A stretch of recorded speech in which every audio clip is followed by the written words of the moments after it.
you choose to accept it. It's a quest. It's a quest for fun. Well, The Rock says, why don't we just cut right to the chase? Okay, now he wants to get together. Well, he wants to talk. I want you to do me a favor. I want you to tell all your friends about me. It's showtime, folks! What are you?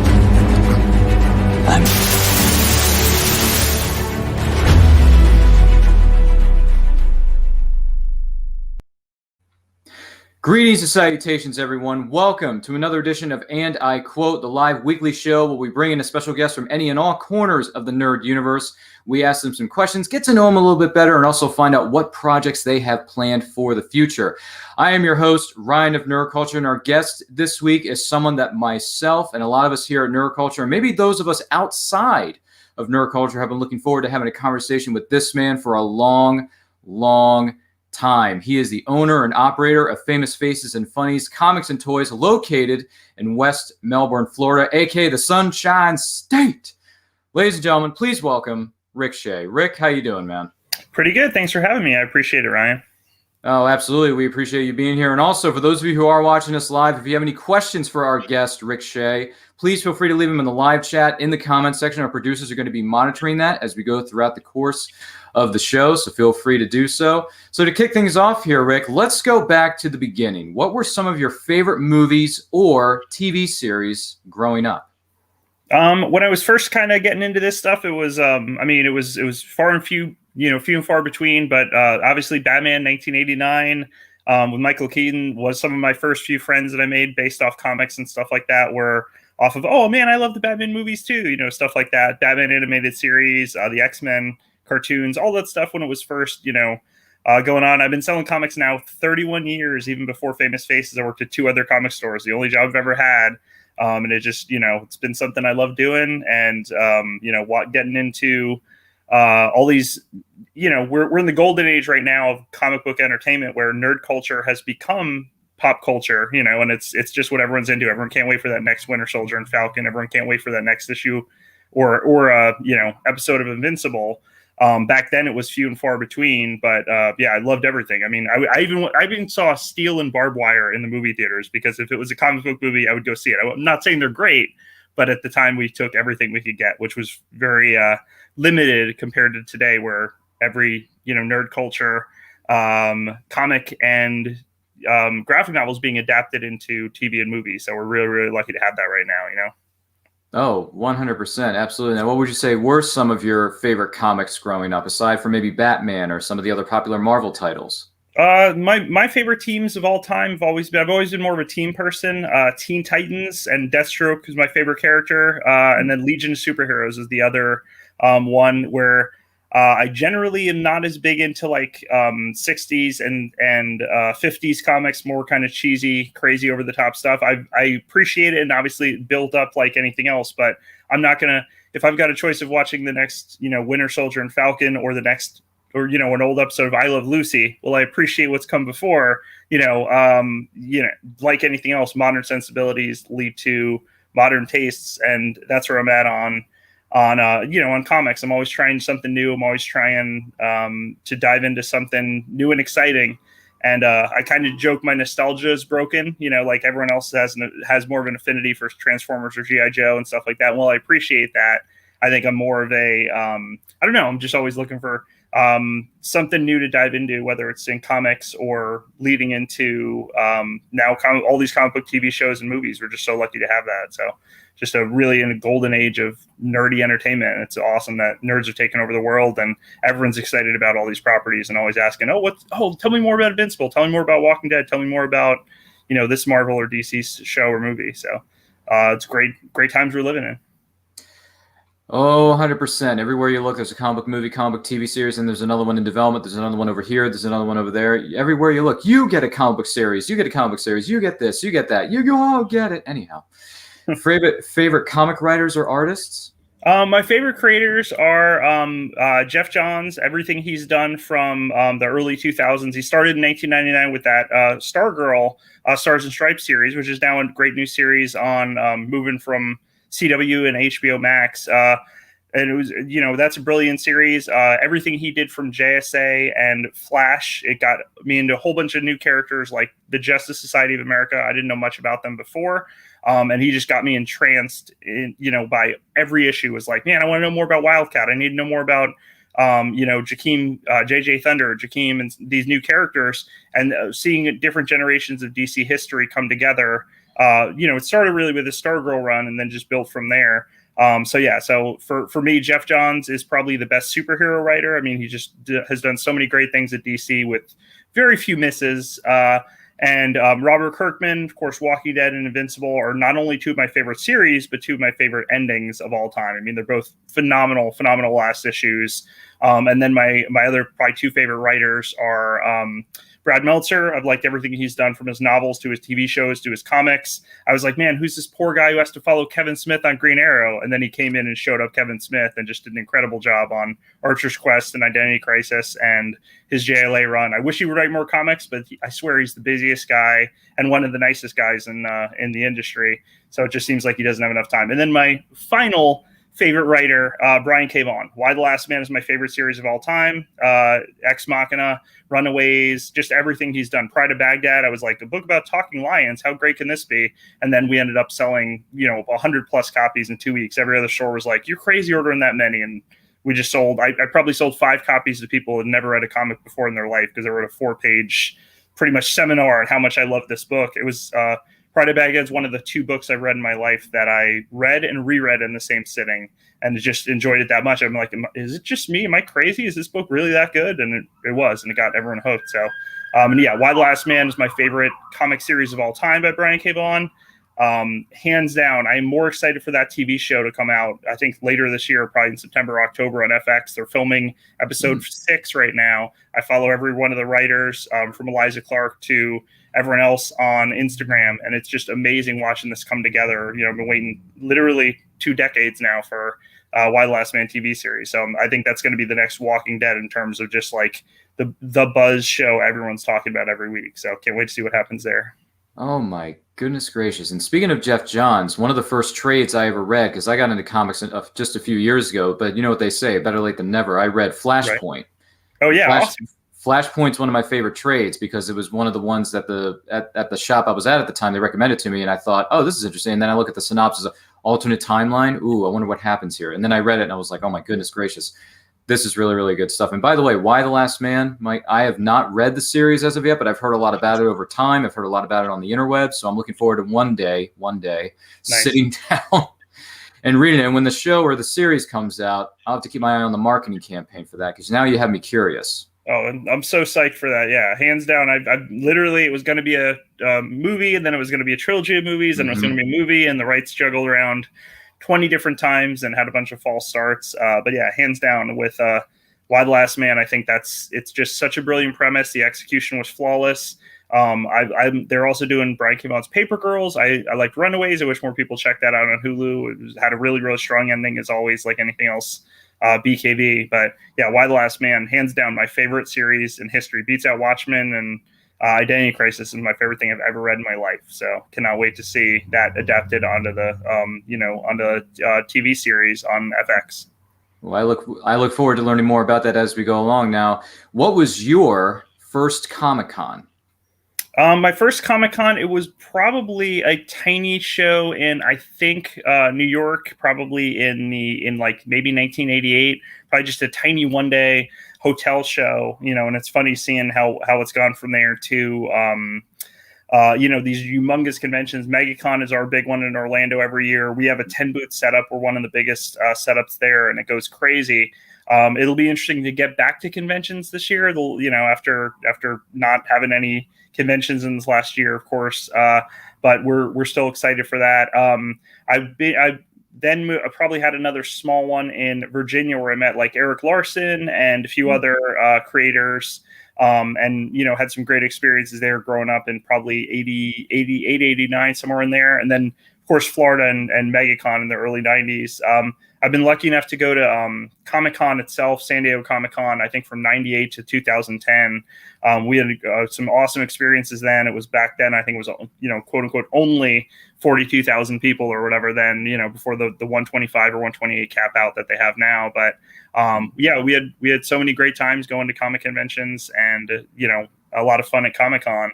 And it's always a great time. It's awesome seeing how much the audience has changed and how much it's grown and how many new people are into it. And now it's like, a dream for people to get to, check out Comic-Con and all these awesome conventions and just be able to, see these things before they're really out. And that audience keeps on just growing and growing. So it's awesome. So I'm lucky to have had some wonderful experiences at Comic-Cons. It's been a while since I've been there on the other side as a fan, but I always have a great time every time I go, Yeah. And one of a lot of people's goals, I'm sure, is to go to the WrestleMania of Comic-Cons, which is SDCC in San Diego, California. Once Earth reopens, everything is safe, everything can go back to a sense of normalcy and things of that nature. But that's cool that you had a chance to visit some of the smaller shows, go to some of the other ones, because as we know nowadays, especially, conventions come in all different shapes and sizes. Now, the question that's been on my mind, the question that's been on everyone's mind here at Nerd Culture and outside of the Nerd Culture offices,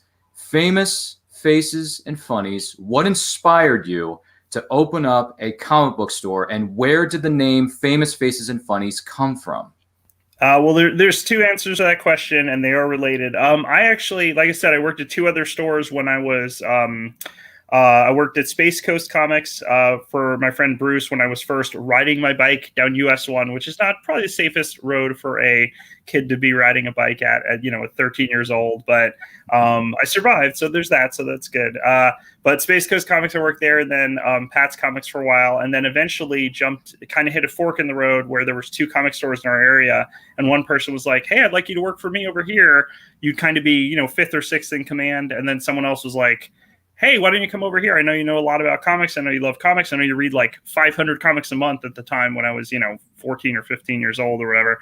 And ultimately, Kevin, the former owner of the owner of Famous Faces before it was called Famous Faces, basically was like, "Hey, why don't you come over here and work here?" I was like, "Okay, I'll kind of be second or third in command instead of fifth or sixth and low man on the totem pole. Let me jump in." So I jumped in with Kevin. We had a tiny little booth in the flea mall. It was like an indoor flea market way back in 1993, maybe late 92. And that was a short time there. Basically grew into a very, very small store. It was 800 square feet. And now, our store is now 11,000 square feet, and it's worked out, quite a bit, grown quite a bit. But Kevin used to deal in autographs, hence the weird name Famous Faces. And comics as in funnies, as in funny books. So that's where a very weird, unique name comes from. Robert Kirkman gives us static. He's like, "I'm not sure." He goes, "I love your store. I'm not sure about your name." But we had him as a guest way back in 2006. And every time I saw him at Comic-Con, he was like, "Man," he's like, "I'm not sure about the name of that store, man." He goes, "Your store is amazing. One of the best stores I've been in. But that name is really, really weird." And it is an odd name, but it just kind of worked. FFF, as a cool abbreviation. And ultimately, as odd as it is, within 6 months of actually opening the store, which was on March 1st, 1994, we probably stopped carrying autographs. But Kevin used to deal in autographs by getting autographs, catching people at shows or, certain places, or writing to celebrities. So we kept the odd name. It works. But, it definitely stands out. It was just, there were so many stores that were like, "Ooh, comics and collectibles," or, Eric's Comics or whatever. So I think it was just a standout, unique name. And even though most people were like, "Where did this name come from?" It just kind of stood and went from there. So working for the former owner, Kevin, I worked for him for, I think it was I worked for him for 12 years. And then basically, he ended up selling me the store. Like, it just wasn't as much of his passion as it was mine. And he basically was like, "Hey, I'm just going to," he was in a pretty good position, so he just ended up selling the store to me, and it's just the way it went from there. But so I've worked there the whole time. It's before it was even called Famous Faces, way back. So got 28 and a half years, something like that. But ultimately, that's where Odd Name comes from. It's just used to deal in autographs and haven't dealt in autographs in decades at this point. So. Oh my goodness, that is a heck of a story. Now, when you first opened, how many members were on the staff then as compared to now? It was pretty small. I mean, generally for a while it was myself and Kevin, and Fred, and then Fred had moved away, and then Pat. Very, very few. I mean, it was generally 2 to 3 people working there, including the actual owner, myself. I've been really the only constant. Whereas at this point now, I have 9 full-time employees, and there's some new people coming up as we take on new projects. We just keep growing. We're very, very lucky to have had, even with COVID, we actually closed our store for 8 months to the public voluntarily. We were just taking COVID procedures very, very seriously, and we have some of our staff have underlying health issues, so we just want to be real safe and real smart about it, and just did the best we could. Our main goal was to make sure our staff and our customers stayed and remained safe, and we're very lucky that no one's been gotten sick, which we're very thankful for. Because that if one of us got sick, obviously it would just lead quickly to the whole staff getting sick and closing the store, which would be a terrible situation for, even if it was just a few weeks, it's still not anything anyone wants to deal with. So at this point I've got 9 full-time employees, and in addition to myself, and we're growing and growing compared to, back when it was 2 or 3 employees for the longest time. So just lucky to have grown as from an 800 square foot store up to now 11,000 square feet. And it's just worked out really, really well. And we're very thankful for the position we're in, and how much, all my staff loves this industry. I always say I have the best staff anywhere. I would put the knowledge of, Paul's knowledge of comics. I'm proud to say he knows way more about comics than I do. I'm so happy, to have someone that literally seems like they've read everything. They know every obscure X-Men or Spider-Man reference and first appearance. And, I feel like I know a lot about comics, but man, Paul shows me up on a regular basis. He just knows his stuff left and right. So I'm very, very floored by that, That is truly amazing. Now, when did you and your team start doing the Facebook Live sales on your social media? We started doing Facebook Live. I believe the date is April 21st, 2018. And it was just one of those things where we were talking about it about a year earlier. Our friend Marcus at Main Street Comics in Kentucky, he was the first one I actually saw doing this. And I was like, oh, man, this is brilliant. And we talked about it for like 3 months. Oh, hey, we got to do this. Yeah, we'll do it soon. We'll do it soon. And then next thing we know, it's almost a year later. And we're like, all right, screw it. Are we ready? Not exactly, but we just got to throw ourselves right in. So April 2018, we just decided, all right, let's get this going. We'll do 2 days a week. And it just kept growing and growing and growing. It went from every Monday with merchandise and every Friday with comics to gradually, okay, let's throw in every other Thursday. Okay. And then as the pandemic hit, and we decided to, we closed the public, I think it was March 24th, 2020. That was also last week we got new comics in, there were 6 weeks without new comics, didn't come back till May 20th, 2020. But we were like, how are we going to survive without new comics, for that long? I know some stores that are like 85, 90% of their sales are that week's new comics. And we're lucky to not have as big a reliance on new comics. But ultimately we were like, well, what are we going to do? So we just did some stuff kind of outside the box. And, Paul had the brilliant idea of doing the 26-hour live auction to go through the whole alphabet, A through Z, a letter per hour, for that first, what would have been Free Comic May. And we were there the whole 26 hours, no naps, no nothing. I mean, just shot right through it. And then it went so well. A month later, we did another one that was like, hey, let's do again, 12 hours and 12 hours, a little more moderate, where it's, noon to midnight or whatever, rather than a full-on 26 in a row. But yeah, ultimately, it comes down to just trying new stuff, reaching out to new people, and that's been the strength of our store, is just between Paul and Sam and just all of our amazing staff. There's so many great ideas. Leah's taken over as manager, and she's done an incredible job as Sean has stepped down, to concentrate more on raising a daughter. So ultimately, we're just lucky to have such an unbelievable staff that goes above and beyond and works so many hours to kind of keep things running so smoothly. So I'm just so lucky to have so many people that clearly love what they do, and never had a better staff than we have right now, That is truly me. And one of the beauties about social media, and this is just real quick coming from me, this is how I discovered you guys, was through social media, was seeing things pop up on our feeds, whether it be through Facebook or otherwise. When I first started seeing it, I'm thinking to myself, okay, this is a really cool looking store. I like the display they got, the little setup that they got going on. Now I remember the first time I saw you guys, I felt like you guys were in a corner somewhere. Right. And then you moved your live sales to a little bit of a different area, because I think you were either expanding the store or just moving the space around. Am I correct?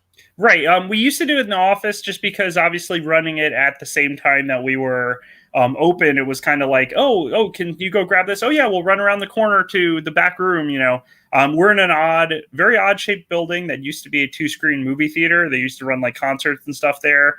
So that's what. When we first moved into this plaza, we moved into the plaza in December 2007, and for 1 month of my life, I had 2 stores.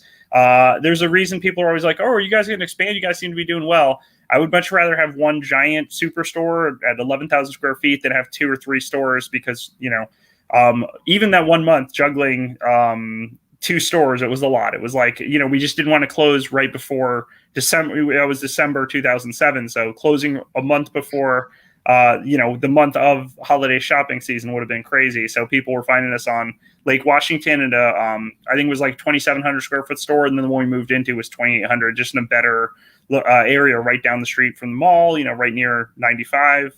So yeah, very, very close to everything. But for me, I would always rather just keep on growing and growing, size wise. And again, unless I can clone all of my staff, I don't think we would have quite the same success if we moved to another area. So we started off in the office where it was a tiny little, a small 1,000 square foot room that was crowded as can be because there's so much stuff in there. So going from there to once we decided, hey, we're not going to open for a few months, let's go in the back room. And then since then we've kept it in the back room and we just stay safe. Every once in a while someone's like, hey, how come you guys aren't wearing masks? But we're generally about 15 to 20 feet away from anyone else in the store, just because we have a few racks on wheels and we've kept those through the years as the store has grown and changed, and it's helped where we kind of have those like cordon off the area we're at. So anyone else that's running to the shelves and grabbing stuff, potentially interacting with customers, of course, has a mask on. But ultimately, myself and Paul or Steven or Sam, we're the only ones there generally without a mask on. So.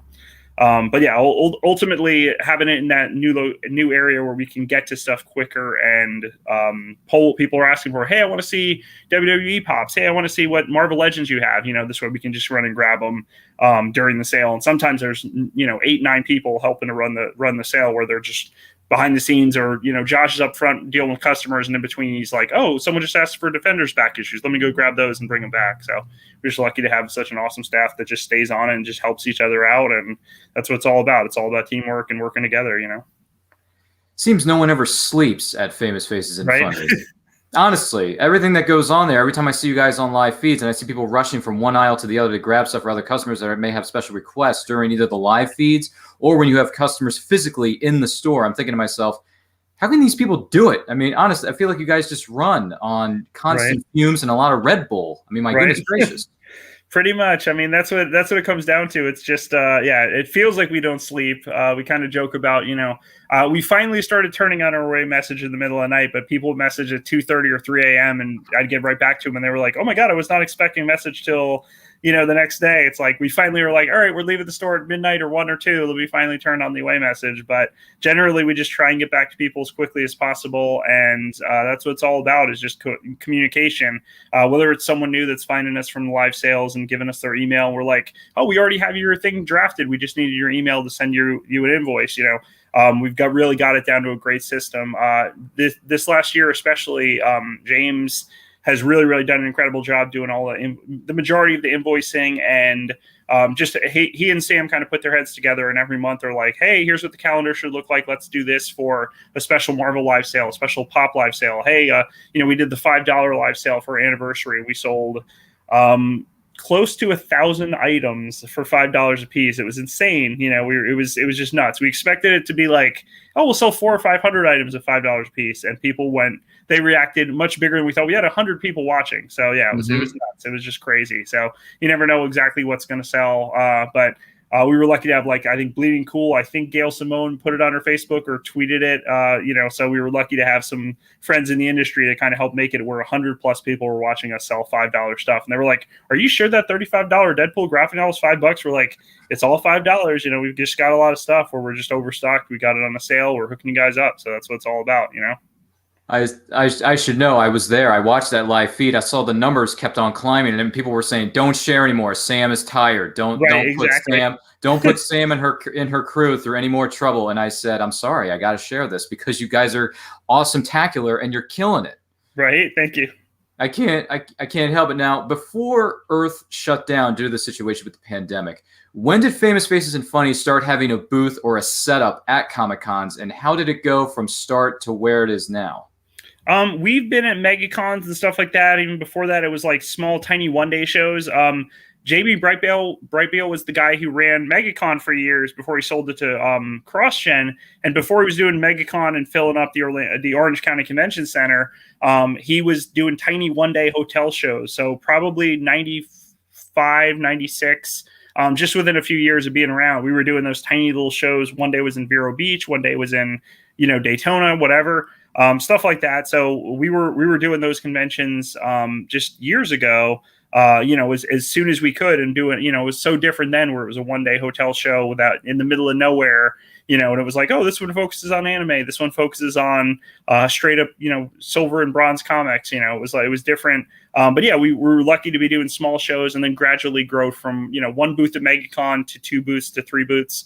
As last year, especially in my limited downtime, I've gone through a lot of paperwork and stuff like that, and it's like funny seeing, we did MegaCon and we did X amount, and it's, we were excited then about it, and it's like we're doing then a tenth of what we're, a tenth or a fifth or whatever what we're doing now at a show. But it was just like anything else, you use that to grow and kind of establish a new audience and hand out a bunch of business cards, and if someone gets a good deal from you, oh man, that DC Direct figure you sold me for 20, that guy has it for 50, that's awesome, you guys gave me a good deal. It's like we just try and treat people fairly. We know what we paid for it, and we're not greedy. We're just trying to make sure everyone leaves happy with a smile on their face. That's what it's all about. It's what we love doing, is just getting people excited about the comics we're passionate about. And we enjoy doing what we love. And I think it shows in our staff every single day, That is truly incredible. Now, when Earth reopens, have you and the team at Famous Faces and Funnies considered getting a booth at shows outside of the Sunshine State of Florida, maybe doing a little bit of a road tour for you guys?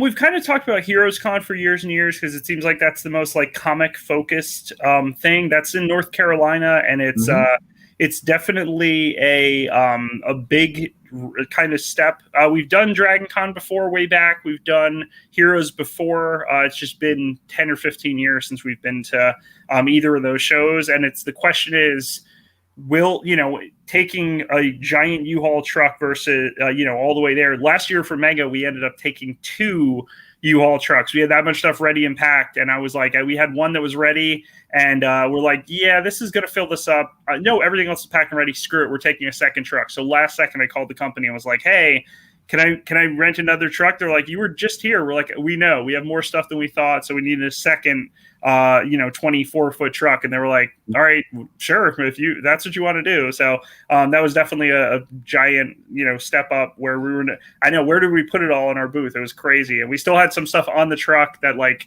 after we sold stuff on Thursday and Friday for Mega, we went to the truck each night and dragged more stuff off. And we're like, oh, cool. Hey, we sold these statues. Let's pull a second or third one of that same one and bring it, So ultimately, I think we will go to Heroes Con. I think we will go to Dragon Con and some other stuff like that. It's just a matter of playing it smart and safe, and gradually seeing how MegaCon goes when that comes back in August. If they don't cancel it, if they cancel, we understand. We're not going to, be too brokenhearted about that. We'll be back when it's there. And I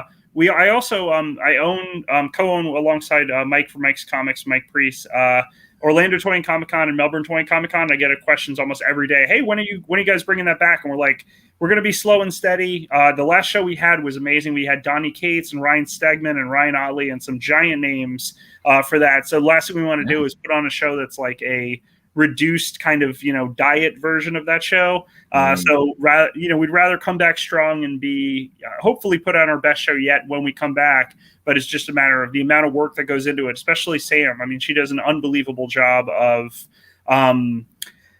getting everything together, making sure every dealer, I don't know how she keeps it all straight in her head. I feel like I'm fairly good at what I do, but Sam just amazing keeping track of everything. And it's just like, she's like, oh, well, this person shouldn't be next to that person because what they sell is so similar that, you don't want someone to be at someone's table and we'll go over to the other person's table. She's like, so we'll move her over here, we'll move him over here, and this person wants to be in a corner and this person doesn't want to be in a corner. And I'm like, it's amazing. It's like Tony Stark with the like hologram board where he's like moving stuff around. That's how Sam's mind works, and it's amazing that she does such a great job of, oh well, last time this person said this, and they said, oh, they can move to a corner instead, and I'm like, I don't know how she keeps it straight, but the amount of work that goes into it, the months and months and months of planning for a convention like that, and the last thing we want to do is sign a big guest and then have them last second go. COVID still is in effect. Let me not go to that show. Last second is the last thing we want to have is people show up and expect to see a big guest and then they pull last second. So we're just taking it slow and steady, and we'll be back when we're back. But the earliest I can see it is be January, February, probably for 2022, just to be safe, because the 6 months of planning to make sure everyone has a great time at the convention, and just juggling. It'll be interesting to kind of see how hotels and how convention centers are, what they're charging and everything when it all comes back. So slow and steady, but eventually I can see us, maybe it might not be for 2 or 3 years, but I think we'll end up going to Dragon Con or Heroes Con or some other conventions along the East Coast, Southeast area, and see how that goes. So we'll see what the future holds. Well, it's true what they say, slow and steady always wins the race. You got it. Yeah, certainly.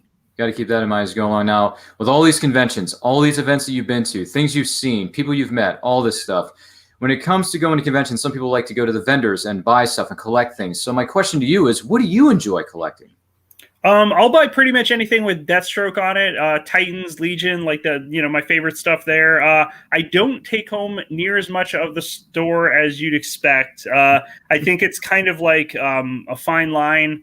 Where once you own the amount of stuff I brought in, that I'm like, oh, I kind of wish I hadn't sold my first appearance of this character, or the early Walking Deads I brought in, or the McFarlane Spider-Man books that are now like $300, and I'm like, yeah, I think I sold that to someone for $25, years ago, but ultimately it's you almost have to be not really much of a collector anymore to own a store.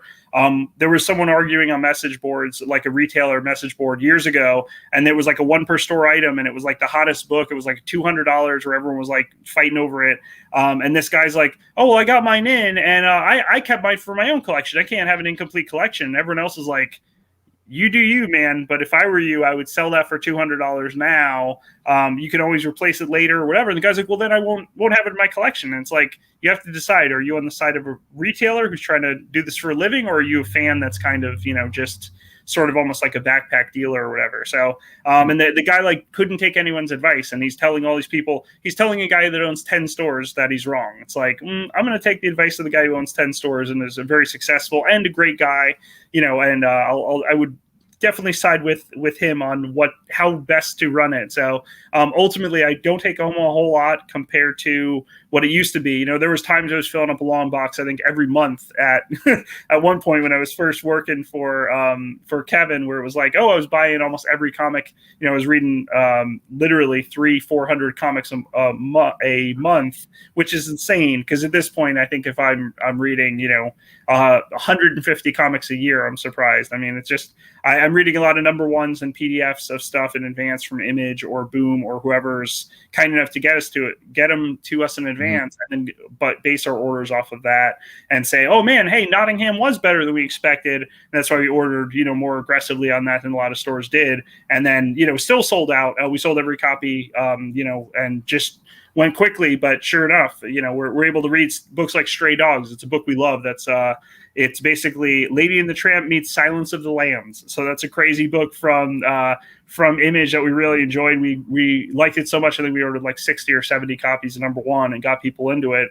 And when it became kind of a buzz book and kind of took off a little on eBay, we sold every copy at cover price, and just are like, hey, here's a book we really enjoyed. Check it out. And everyone on Reddit went, oh my God, this book's crazy. Silence of the Lambs and Lady at the Tramp.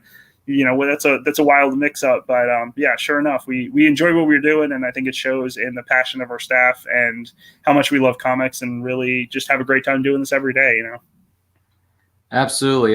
Now, when Conventions and Earth reopens, is there anyone in particular you're looking forward to meeting at a convention somewhere down the line? I mean, I've been pretty lucky at San Diego Con back when it was much calmer. Like, it was awesome to just walk up and meet some of the biggest legends in the industry. I was able to meet Stan Lee a bunch of times between, I think the first big con I went to as a dealer was through Space Coast Comics in like 92 two. Oddly enough, my friend Howard, when we were only 16, Howard just barely got his license, and we drove all the way to Baltimore, which is insane. We were at a Baltimore Orioles game. Diamond, Steve Jeppy co-owns the Baltimore Orioles. But it was like, it was funny. I think I just met Stanley. I don't think I had him even sign anything then. I just got a chance to talk to him briefly and shake his hand and talk to him. The guy in front of me was getting his Amazing Fantasy 15 signed. And he's like, oh, I haven't signed a whole lot of these. And I'm like, oh my God, this guy's got the first Spider-Man. It's an amazing, amazing book getting signed by Stan Lee. But yeah, I've just been really lucky. I mean, almost everyone, like Jeff Johns and Brad Meltzer and Brian K. Vaughan and Robert Kirkman. We've had Q&A Skype through with Brian K. Vaughan. Sure. We had a Skype with Robert Kirkman. We had Kirkman in store way back in 2006. We just kind of fell into that, catching him at San Diego Con. He was like, oh, hey, I was like, oh, I'm going to buy, you have Walking Dead #1 on your table, later on a $1,500 book. And he's like, oh, do you think it'd be okay if I charge $10 for this? I was like, Robert, I'll buy a bunch from you right now for 10. You need to charge like 20 for this book. This is the hottest book going. You trust me, Walking Dead's phenomenal. Every issue is just catching on. And I was like, here, I'll buy like 10 copies or whatever it is from you now, because he had like 100 copies. I was like, mark them up to 20. If you don't sell them for 20, I will buy the rest from you for 20 at the end of the weekend. He was like, are you sure? I was like, trust me, man. People love this book. And not only was Tony Moore there doing free sketches for Walking Dead. Charlie Adler was there doing free sketches for Walking Dead. Robert Kirkman can actually draw a pretty good zombie. So he was doing free sketches for Walking Dead and signing all these books. So it was like, hey, Robert, trust me. And so I kept checking back in with him. I checked back Friday. He was like, oh, man, I'm almost out of copies. I felt, crazy charging $20 and people were happy to buy them. I was like, I told you. He was like, hey, man, is there anything I can do to repay you? I was like, if you're ever in Florida, let me know. We'd love to set up a signing. And he's like, I'm going to be in Florida 2 weeks to see my parents. They live in, Jacksonville, and we're going to go to Disney. I was like, well, let's set this up. So we're able to set up a signing with him and Carl Moline and Derek Donovan, two people that he's worked with in the industry on Jubilee of all things. They did some issues of Jubilee with him. Very short run miniseries that was very weird. It was crazy, and just Marvel just letting him go all out. It got weirder and weirder as it went on. But yeah, ultimately, I've been really, really lucky to just have, started friendships with some of these guys at the front of their career. Jeff Johns, I was talking to him back in the day on AIM, on AOL Instant Messenger, and he kind of showed me some stuff in advance of like Infinite Crisis and stuff. And it was like, oh, got to keep this secret. I'm like, I will. I'm not going to burn that trust and like show something I'm not supposed to show. But yeah, I've just been really lucky to meet almost everyone in the industry that I've wanted to meet, and been like Walking Dead. We were able to watch the premiere of that at San Diego Con at the panel. In that same panel, I'm literally, and I look over to my right, and I'm like, oh, there's Simon Pegg. Oh, he was like, shh. I was like, hey, I'm cool, man. I'm not gonna blow you up. If we're just, he's here as a fan too. He's a giant comic book fan, so he's as excited to watch the first episode of The Walking Dead as the rest of us are in this panel. And it's just kind of funny, bumping into people like that where they're incognito. Glenn Danzig is at a show buying, he's got a name tag that does not say Glenn Danzig. It says somebody, it's his agent's name or whatever. And it's like, and we're talking to him, and he's like, quiet, man, quiet. He's like, don't blow me up. Like, we're good, man. We're not going to ask for pictures or anything. It was just cool talking to all these people that, San Diego, especially then, it was like such a low key thing. You'd walk down the street and you're walking next to Kevin Smith. Oh, there's Tom Lennon from the state. He's a big nerd and into, like, he was helping to host the Eisners and stuff like that. So yeah, I've just been lucky. I mean, almost all the Walking Dead cast that I've wanted to meet, I've been able to meet. Almost all of the big celebrities. I've been pretty lucky to catch almost everyone I want to. And at this point, if I go to MegaCon or something like that, I don't leave the booth. Like people kind of joke about like, oh yeah, I rarely leave my booth too. I'm like, no, I like never leave the booth. I'm like, I'm there, the whole day from 10 a.m. until 7 and just like clockwork. Like it's crazy. So, but yeah, I love what I do. I just love this industry. I love everything about it. And I'm just glad to see it's, changing and evolving, I think, in a better way, where more and more people are kind of getting into this stuff, and it's definitely a lot more fun. Going to these conventions and seeing such a cross section of people leaving with something that makes them really happy. Getting to meet a celebrity and all that stuff. So yeah, just going really well. Thank you so much for sharing that with us. We really do appreciate it. Those are some incredible stories. Now, to go back for a moment here to Famous Faces and Funnies, and I want to let everyone know that they just celebrated their 27-year anniversary, you and your team. So I gotta ask, What does it feel like to know that this place of yours has been open for 27 years and the staff that has come and gone and those who are going to be the future of this industry with you at that store? What did it feel like when you had to tell it, when you told your staff, hey guys, guess what? We're 27 years young. How does that make you feel? It feels amazing. I mean, that's the thing. I absolutely love what I do. I love that this industry has taken off so much that, you know, I know I sound like a broken record, but that, you know, pop culture is nerd culture. You know, everyone's, what's that next Marvel movie? You know, what's this next DC TV series? You know, we're just seeing so many wonderful things getting adapted that have really, really led to a whole new audience. And it's changed so much. I mean, we're just seeing more and more people come in with their whole families. We're seeing more couples coming in buying comics together. That's probably the most positive change I've seen over the last 27 years of Famous Faces, and watching that grow to a whole new audience and people getting hooked on, you know, something like Invincible. Like the Invincible, the first few episodes came out, phenomenal series. It's so good.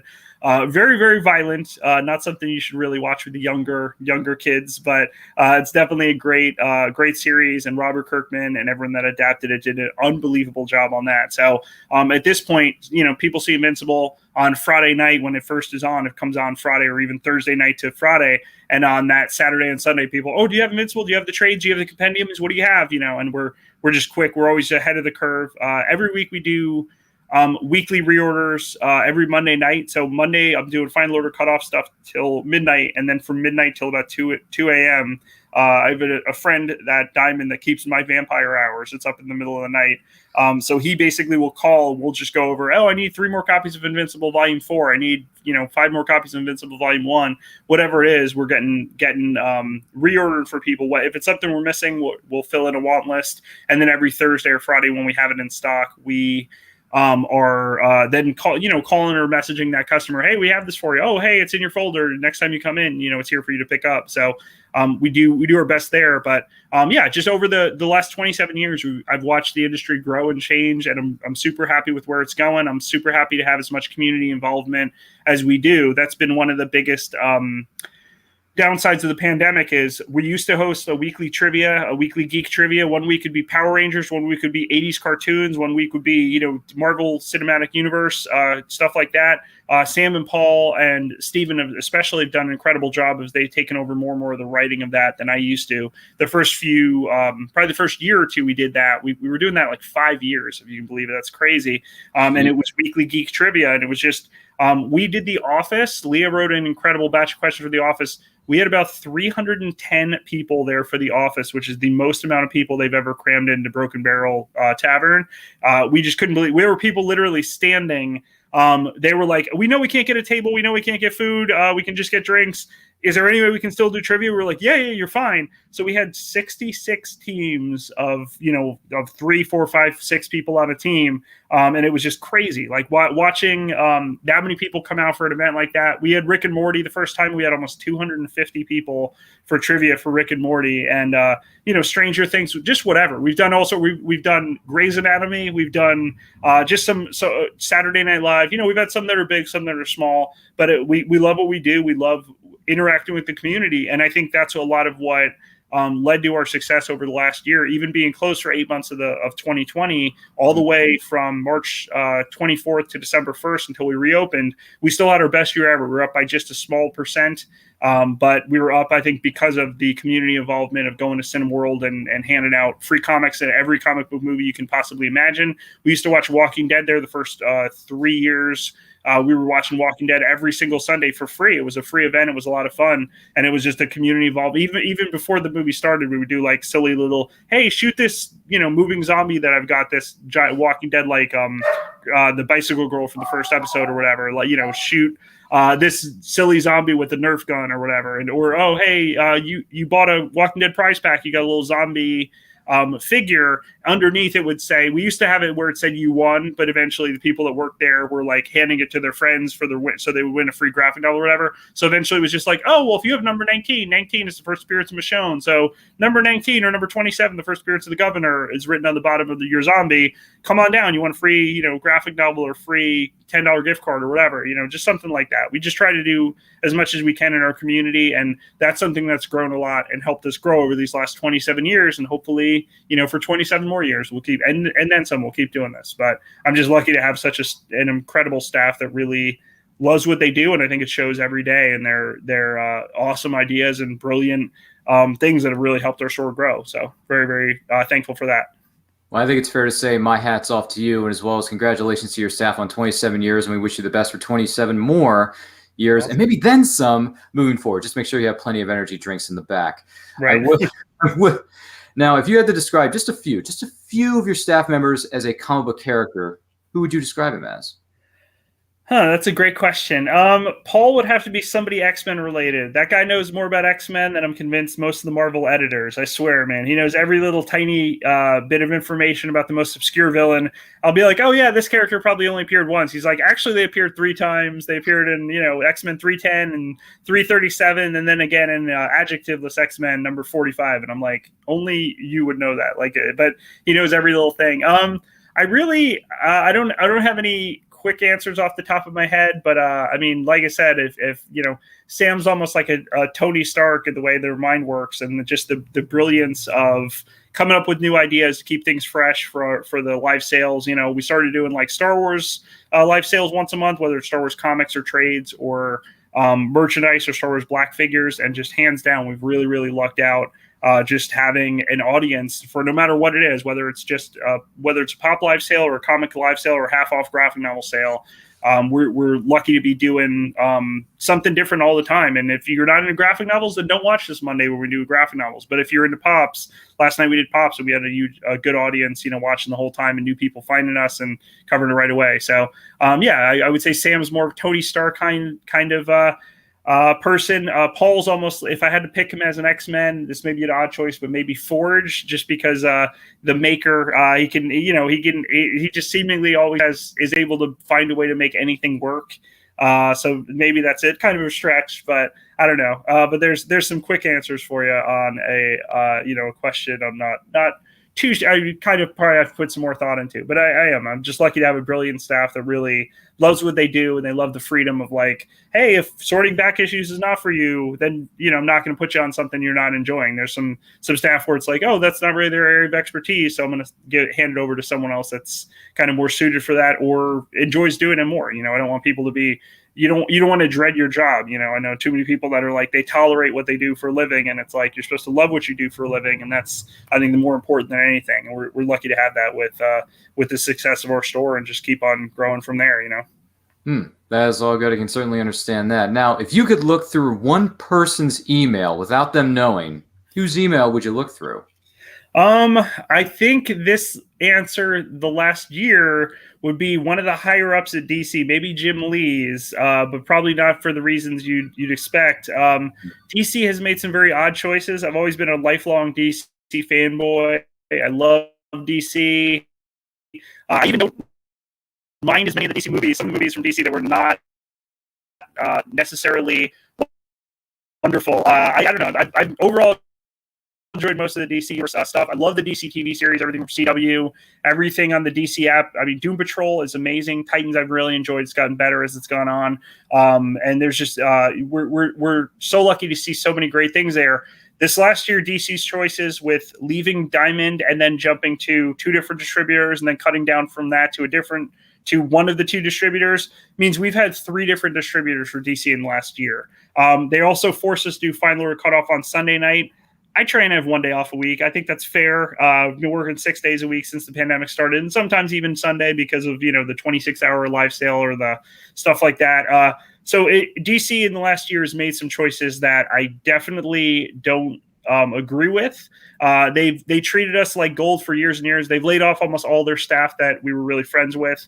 And I understand, I know it comes down to big business and AT&T buying out WB/DC, and it's led to, tons of billions of dollars in debt that it's the comic wing isn't going to make or break that. So it seems like some odd choices that I wish they hadn't made. But yeah, if I had to say Jim Lee as a higher up at DC to see what in the world the process of making all these changes that have made our life harder and basically led to us selling a lot less DC comics. I mean, like I said, every Monday we do direct orders, and in general, I'm spending about $1,500 or $2,000 on reorders every week. DC used to be a third to half of that. And at this point, it's such a small amount because it's they've made it harder for me to get reorders. Whereas every week I'm getting effectively a pallet worth of comics coming into our store, and it's by DC taking their initial orders out of that. We no longer do palletized shipping through FedEx because it just didn't make much sense to be like, oh, hey, you're losing a third of this, so it's cheaper to pay per box through UPS than anything else. But without getting into the boring logistics of it, DC has made our lives harder, and it's led to us selling less DC comics in this last year compared to what it is. We'll always sell Batman Year One and Watchmen. We have over 50,000 graphic novels in our store, so we're not exactly short stocked on anything. But before all this went down with going to a different distributor and them leaving Diamond, I was like, hey, let me get 25 copies of Watchmen. Let me get 15 copies of Batman Year One. Let me get 12 copies of this book I believe in. So we stocked up pretty well. But ultimately, it's just, if you're going to make my life harder, it's harder to give you money and justify giving you money. Whereas, Image and Boom and even Marvel, they've really done a lot of great things for retailers over the last year. And really, offered returnability on some books and really, really helped take the burden off retailers, which we appreciate greatly. Whereas DC is kind of just, I don't know, they made some choices. I love the characters. I love a lot of the creators. They've made some tough choices that I really wish they thought about more or got more input from retailers. And it just seems like every time we turn around, it's something else. They're going to stop printing their whopping one-page poster / catalog. So now we literally need to print it out ourselves and hand it to our customers that fill out a previews. It's like, seriously, you can't print a one-page catalog to give us. You made it harder and harder to tell people what's coming out. And if people aren't excited about it and don't tell me they want it, I'm going to order less. So I hope that's worth it to save a few pennies to, not send me 50 copies of a checklist anymore. Like, we're willing to pay for them. We're willing to pay the whopping $5 or whatever if that's what it came down to. But it just not having a professionally printed checklist from DC because God knows they're going to save a few pennies here and there. It just seems like an odd choice. So who knows? But yeah, that if I could snoop into someone's email, it would be like, hey, what is the logic behind this that has led DC to selling a whole lot less? And anyone who knows me knows I've been a DC fanboy my whole life. Titans, Legion, Deathstroke. I love all DC characters. I love almost everything they've done. But this last year has been a challenge, to put it lightly. And yeah, absolutely. And we're sorry that certain things have gone down. Hopefully things will get better later on, either this year or next year. You never know. All you got to do is just keep those fingers crossed, hope for the best. Now, last thing, and then we're going to turn things over to our audience because there are a number of questions coming in and I want to get to them as best I can. Cool. So, Rick, if everything in your house had to be one color, what color would you choose? That's a good question. Maybe Deathstroke blue, I guess, if I had to. I guess I would go Deathstroke blue, if it came down to it, if I had to force everything to be one color. So maybe go with, maybe just because orange is a little too loud. So. All right. I can see that. Now, first question from we're going to take the questions from the audience. This one's coming in from Dustin McDonald. He asks, what do you think of Garth Ennis's Punisher run? I personally love how crazy and dark it is. It's one of my personal favorite runs of all time. I absolutely love Garth Ennis's take on the Punisher. He is the definitive writer for Punisher. I loved his Marvel Knights run. His Marvel Max stuff is even more crazy and over the top. Absolutely not kid-friendly, but really there aren't a whole lot of Punisher kid-friendly stories. But yeah, I absolutely love Garth Ennis's take. And they've done... Some of it was really over the top, the Marvel Knight stuff. Some of the stuff where he's basically holding up, Daredevil like a shield against the Russian. And he's like, what, he wakes up after his face is all beat up and he's like, what happened? He's like, we had a team up. It's like, he used you like a shield, Daredevil, but Garth Ennis, whether he, there's some characters I wouldn't want to see him write. I wouldn't want to see him write the X-Men or the Justice League or whatever, but ultimately Punisher, he just gets that character like nobody's business, and I think is the definitive Punisher writer. So yeah, I absolutely love his run, and he's added so much to the mythos and done an incredible job with it. So fantastic stuff. Well, real quick, one's more of a comment from our friend Sage. She says, Cosplay Michael wants Rick to know he says hi. Well, hi right back to Cosplay Michael and the wonderful staff at Hanging With. We're lucky to have a store, and we're very, very thankful to just have such an awesome community all around that that we love to see and interact, and hope for things to get closer to back to normal soon, so we can go to conventions and kind of see everyone on a more regular basis. So hi right back, and thanks for all your whole family does to really support our store. We greatly appreciate it. Absolutely. The next question comes from Dustin. He asks, does Famous Faces and Funnies have any other social media besides Facebook? Do you have a Twitter, Rick? Everything I do is pretty, much just the store. I mean, yeah, of course, you can find us on Facebook, on Twitter, and Instagram, everywhere at FFF Comics. We've lined it all up. We actually have 2 eBay accounts, and one of them is FFF Comics. The other one is just Evil Rick, which was my nickname via the former owner Kevin. He was kind of joked. He was like, I was like, well, actually, no, that's Sin City. That's the second series, and this, that. And he was like, man, that's evil. How you know all that? So he just started as Evil Rick, and then kind of, when I was in TV productions at Palm Bay High, we just started calling them Evil Rick Productions, of just silly little videos with like this box head character and other dumb stuff, But so the nickname Evil Rick stuck, and just it used to be Evil Rick's Picks would be like that week's comics of like the stuff I read and enjoyed the most. But yeah, ultimately you can find us everywhere at FFF Comics on Instagram, Twitter, Facebook. And I don't have any, Twitter or anything that's away from the store. So yeah, almost everything I do is, work on the store so much. That's almost all I ever do. But if I'm not working on the store, I'm watching cheesy horror movies, usually both at the same time. So that's my big escape outside of comics, I think. I see where you're going with that. Next question comes from our good friend Willow Schuyler up in Canada. She asks, do you enjoy having cosplayers at your shop or around your booth during conventions? Yeah, definitely. I mean, it's always fun. We're always excited to have new people kind of getting into the industry, and it's cool seeing how much cosplay has changed and grown. It used to be, oh my God, there's 5 people here in costume at this tiny little one-day hotel show, and now it's like cosplay is such an incredible thing that it's gotten so many new people into these characters and into the industry. So yeah, it's definitely a fun thing when we have our free comic book day. We have not only the 501st Legion, in stormtroopers in costume and other wonderful Star Wars characters, but just so many people from all sorts of stuff. I feel bad because when we have like a Halloween costume thing, some of them are like, oh man, here's this incredible intricate costume from Steven Universe or from some obscure web series that I don't know anything about. Luckily, some of our other judges are more on top of anime and stuff like that, because someone could have the most extensive anime costume and I'll be like, if it's not household name anime, I don't know a whole lot about it. But yeah, it's always great seeing the excitement of, especially little kids. They'll come up and be like, oh my God, oh look, that's Darth Vader, or that's this character from this cartoon or TV show they're into. So it's awesome that that people do such an incredible job. It's always cool to see like mashup cosplays. Like someone will come up with some incredible, brilliant thing, and it's like, oh man, here's just mixing, matching 2 things together that you wouldn't think of, and it's like a funny and clever cosplay, kind of something different. But yeah, it's always fun to be around cosplayers.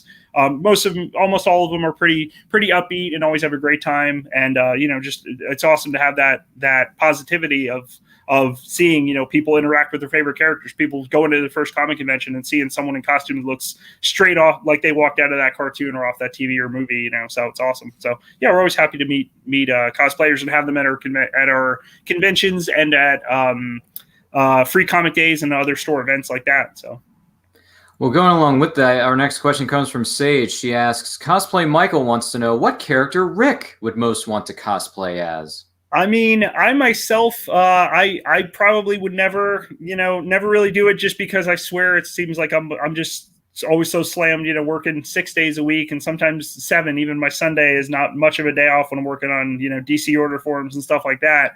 I mean, if I really, maybe someday I'll finally make a Deathstroke costume. I've got some very talented friends that have made some incredible Deathstroke costumes. And both Trey and Haas and stuff like that actually have a Deathstroke mask made by a friend that it was like, oh, I'm going to get rid of this. I was like, oh man, that's awesome. So I grabbed that from him. But yeah, ultimately, I myself, it seemed, I can't imagine cosplaying anytime soon, just because I'm always glued to the booth and like just constantly working at any convention or whatever. But yeah, if I had to pick a character, maybe someday, maybe I'll finally say, hey, let's do this outside of a con. Let's do a Deathstroke cosplay. So maybe someday I'll dive into that. But yeah, it amazes me the skill and work that goes into how costumes, where people are like, oh, I spent 30 hours putting this together, or I spent 60 hours building this thing. And it's amazing to me the amount of how people are able to come up with creative ways to make it look so authentic. So I'm always impressed by that. Yeah, I can totally understand that. And sometimes, cosplay may or may not be for everybody. It's up to the person to decide for themselves. But your next question comes from Dustin. He asks, what's your favorite Batman suit from TV shows or the movies? I don't really have a definitive answer. I mean, I've liked just about every Batman costume you can think of, maybe minus the Batman and Robin one. Yeah, the less said about 1997, the better. I think so. Other than that, I mean, I've enjoyed almost every version, whether it's on the big screen or the small screen or anything. I don't have any definitive answer, but I've liked almost every take on Batman's costume that they've done. I think I'm always happy to see them trying new things. Some work out great, and others are like, man, that's a choice. But yeah, other than the basically anything that's not the 1997 Batman and Robin, I think I'm pretty happy with. So don't have a real definitive answer on that one. So. No, I gotcha. You're wise beyond your years, Rick. Now, everyone's been asking, Famous Faces and Funnies in West Melbourne, Florida. What is it like? What does it look like? What are some of the things that may be thrown into the mix for good measure? What kind of items do you exactly sell in your store? Well, we have something for you who are watching, whether you're watching this live or at the replay. Check this out. Famous Faces and Funnies in Melbourne, Florida is leading the way in pop culture fun. From comic books and graphic novels to Funko Pops and collector's items, Famous Faces and Funnies has it all. Rick Shea and the professional team at Famous Faces and Funnies are friendly and knowledgeable. Whether you're looking for toys, props, collector treasures, or a new comic book, Famous Faces and Funnies is your one-stop shop. To find Famous Faces and Funnies on Facebook and Twitter, just type at FFF Comics. Oh my goodness. If I ever wanted to take a trip down to the Sunshine State, that is one of the places I would want to visit first. Very cool. Yeah, I mean, that's just it. We love what we do. We're lucky to have just such a great staff. I mean, I really can thank the wonderful staff enough that makes it look so easy. All the incredible work that goes into every day.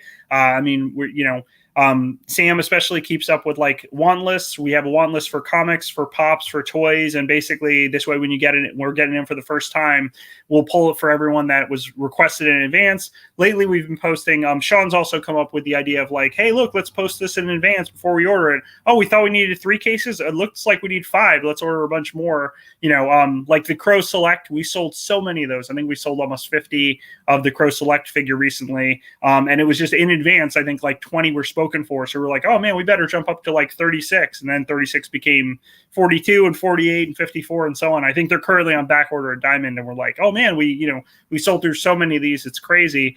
But yeah, ultimately that's just it. We love comics and toys and graphic novels. We're getting more and more into manga as far as trying new series, things like Demon Slayer and even some more obscure stuff that's finding an audience, Your Name and Promise Neverland and stuff like that. We're just really just trying to expand into new things all the time. We're actually taking on a project pretty soon where we're going to have more random merchandise care of one of our distributors. I think we're only the second person in the world that's done this. So we'll see how this goes, but ultimately we're just going to buy a whole lot of random stuff at a discount. But yeah, it'll basically lead to us getting some more storage units, selling more stuff on eBay, selling more stuff in our live sales. But yeah, we're just way ahead of the curve. We're in great shape. Our store's never been in better condition. So we're just going to continue to get new stuff, whether it's more comics, more graphic novels, more toys. We're always buying collections. If you're in the Melbourne or Palm Bay area, we're happy to buy a collection.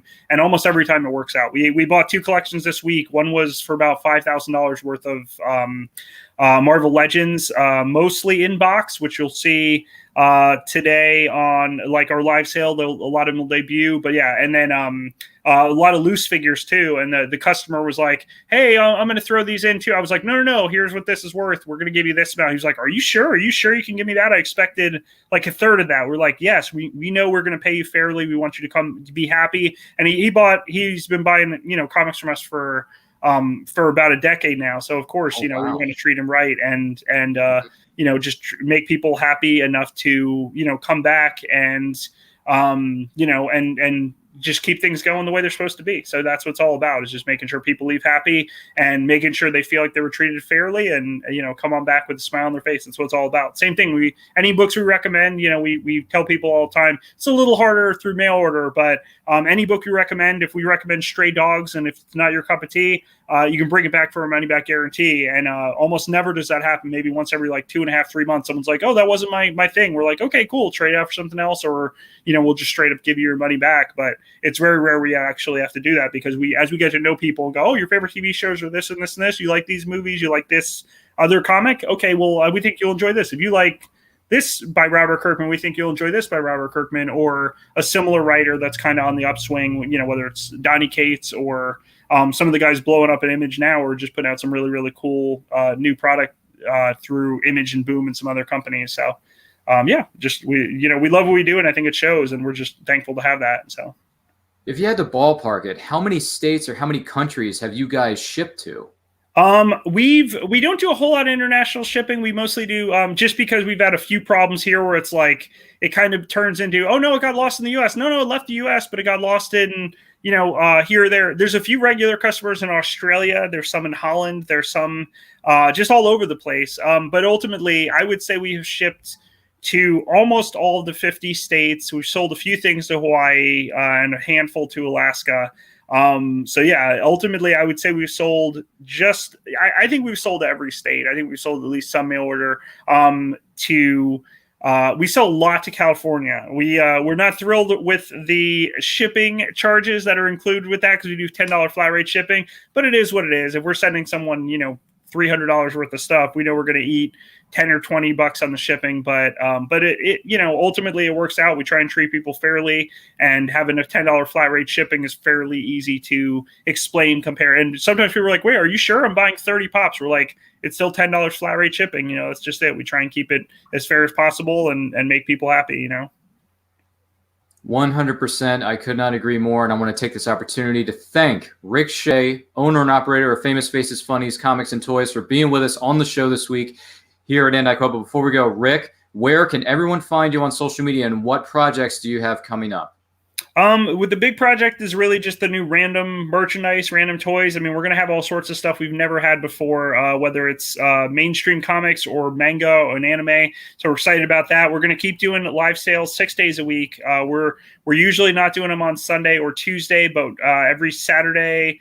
You can find us twice, and then Monday, and then Tuesday, Wednesday, Thursday, and Friday. You can find us with live sales all throughout the week at different times, different themes. We have it all lined up where you can find our calendar on our Facebook page, which is, of course, FFF Comics, Instagram, FFF Comics, or our Twitter, FFF Comics, any of those. And same thing, eBay as well, FFF Comics.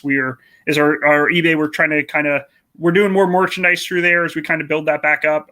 You can find us everywhere at FFF Comics, and we're super happy and thankful to be here. So thanks for taking the time and talking with us, Ryan. We certainly appreciate it.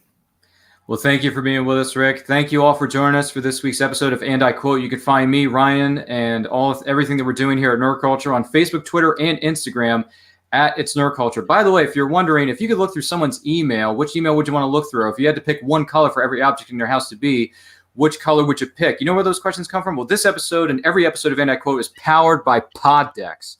Pod Decks are the hottest new tool for podcasters looking to have more meaningful conversations or gamify their podcast. Simply shuffle them up, ask a question, let the good times and the content roll. Get yours today at poddecks.com and use the promo code NERDCULTURE for 10% off your order. In the meantime, check out our YouTube channel. New videos are being posted each and every week. Don't forget to like, comment, subscribe, do all that stuff. And in the meantime, to everyone out there, stay healthy, stay strong, stay safe, and read comics. Take care, everyone.